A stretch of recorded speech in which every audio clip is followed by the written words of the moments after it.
এই সময়টাকে কাজে লাগাতে হবে। দুই নাম্বার হাদিস তিরমিজি শরীফের মধ্যে এসেছে, প্রিয় নবী সাল্লাল্লাহু আলাইহি ওয়াসাল্লাম বলেছেন,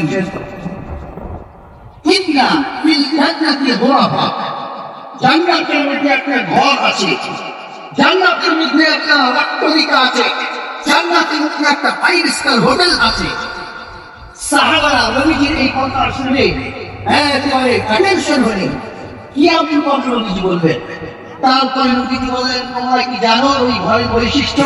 শোনো, পুরো যুহুরুহা মিন বুতুনিহা ওয়া বুতুনুহা মিন যুহুরিহা। ওই ঘরের বৈশিষ্ট্য হলো যার ভিতর থেকে বাইরে সব দৃশ্য দেখা যায়, আর বাইরে থেকে ভিতরে সব দৃশ্য দেখা যায়।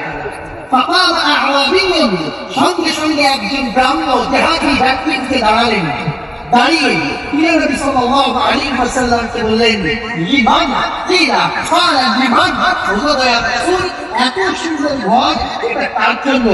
নবীজি বললেন, যদি তোমাদের মধ্যে 4টে গুণ থাকে, ওই 4 গুণে পূর্ণাঙ্গ যারা তারা এই ঘরটা পাবে। তার মধ্যে ওই 4টে গুণের মধ্যে প্রথম নাম্বার গুণ নবীজি বললেন, মান আরাবাল কালাম ওয়া আতাআল কুরআন ওয়া আদাল সিয়াম ওয়া সাল্লা ফিল লাইলি ওয়ান নাস নিয়াম।